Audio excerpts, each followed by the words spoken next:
Hello Gemini, thank you for joining me for your weekly forecast for week commencing the 17th of September. This week sees your ruling planet Mercury in a very tight alliance with the Sun. Now, this gives you an opportunity to use your mind together with the Sun's energy in a very positive way.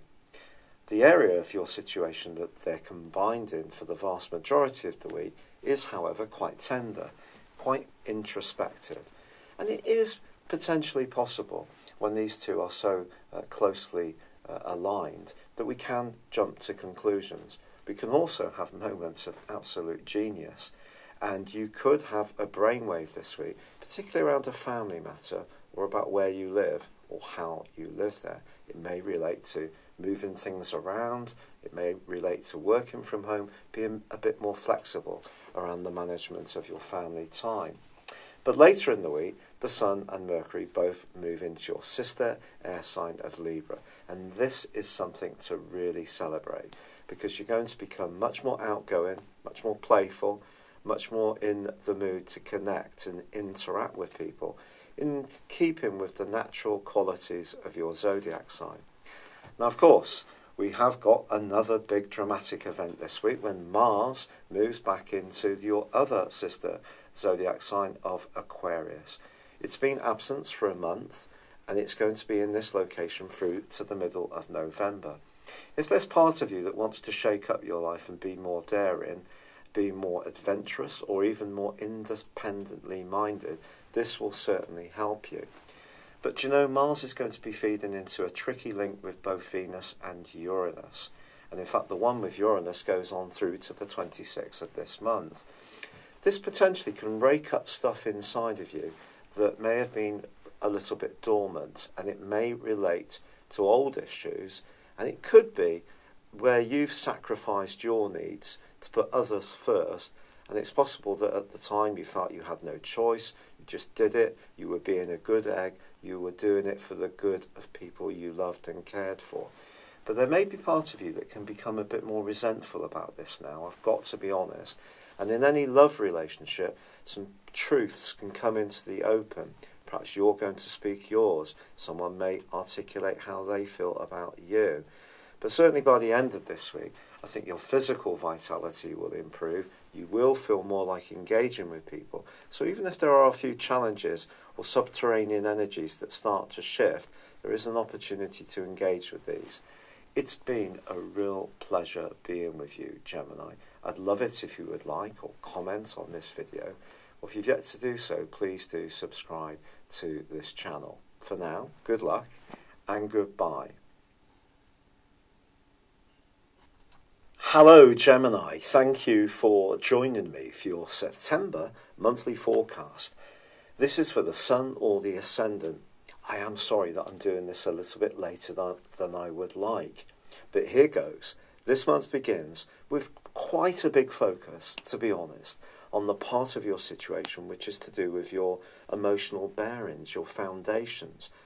It's not just in terms of home, it can be where you feel most comfortable in your life in general. The atmosphere of situations is going to take on a much greater importance for you.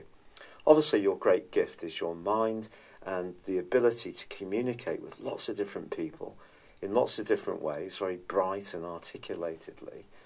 But Mercury, your ruler, does come out of shadow early this month because it had been going backwards, as you know, since the 26th of July, in the sign of Leo, which is all about your everyday thinking, your everyday thoughts.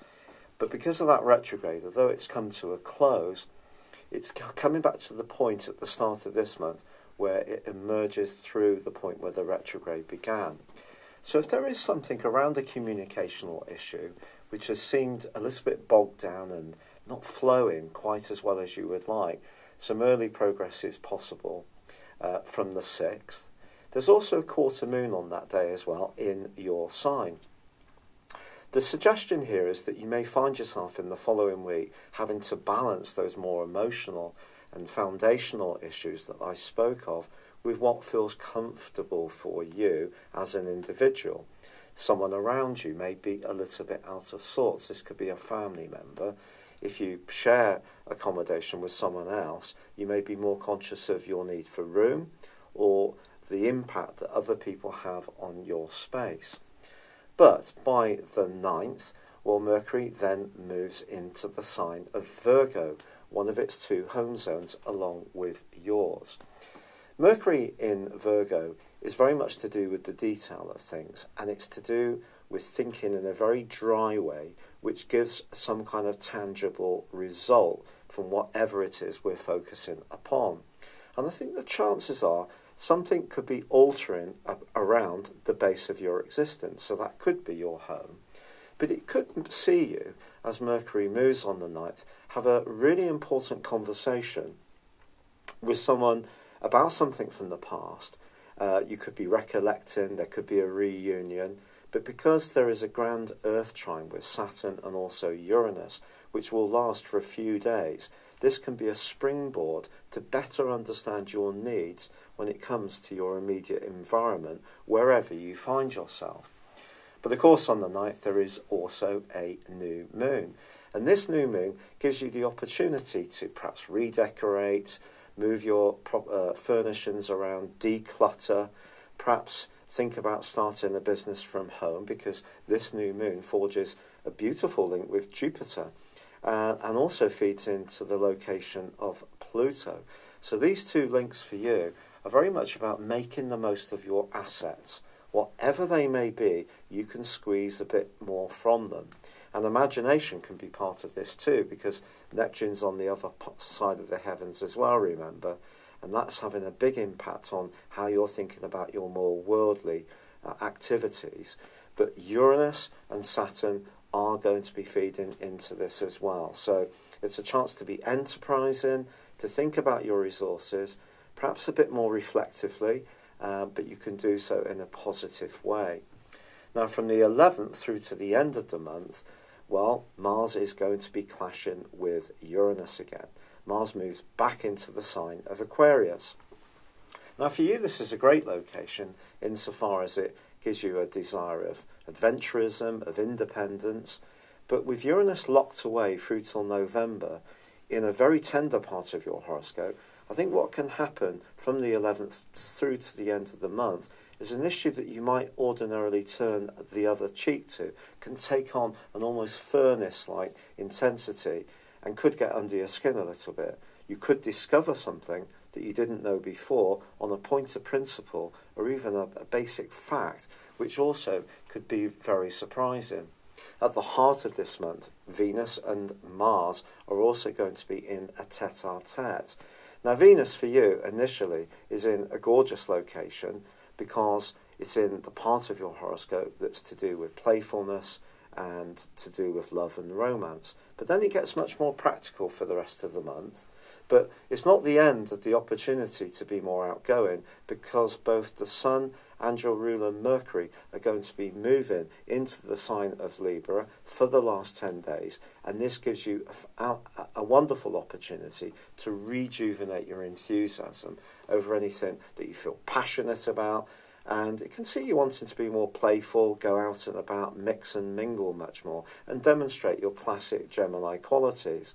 There is also a full moon, and this full moon occurs in the sign of Aries. So there may be some balance to be found between the passions you want to pursue as an individual and what you need to do in terms of the collective response to your life. In other words, your responsibility to friends, and also thinking about your longer term future. So I think there is going to be times this month when you could feel a little quieter, a little more reflective, but there's a lot to learn from this, and you can emerge from this and feel more outgoing, more spontaneous, more entertaining. And if in a romantic context you are thinking about things carefully on the back of Venus's square with Mars, and also in terms of the more introverted energies of Mercury being in the 4th house, which can see us bottling up our feelings a little bit, I have to be honest, but once it emerges you're going to be that much more outgoing. Now, the other thing to mention is that Jupiter and Pluto do retain a fantastic link all month. Jupiter is, of course, traditionally about good fortune. Pluto's about change. Pluto can be about ruthless change, where we are so mindful of getting what we want from situations that we sweep opposition apart, or it can see other people inflict that kind of energy upon us. Sometimes also Pluto will root out of our lives things that we're not even conscious that we don't really need anymore, and that can be very disconcerting too. But in this combination, I think there's every chance that if you're working hard at something you feel passionate about and that you enjoy, there could be something that falls into place very well for you around earnings or a job this month. I do hope so. It's been a real pleasure being with you. Thank you so much for all the wonderfully kind comments and feedback and suggestions about dealing with my rheumatoid arthritis. I sincerely appreciate it. I'd love it if you would like or comment on this video, or if you've yet to do so, please do subscribe to my channel. But for now, good luck and goodbye. Hello, thank you so much for watching my video. I'd love you to join me at my Horoscope Ace app. You can find this at www.horoscope-ace.com. You can use it through Android, iOS, Apple or Facebook. Check out your ascendant or your moon sign or download your free birth chart. There's all your favourite videos, plus there are daily, weekly, monthly and yearly horoscopes for general, love, Chinese and Indian astrology. If your passion is tarot, there's my brilliant 3-card money or love tarot readings too. And it's all there at www.horoscope-ace.com. Thank you.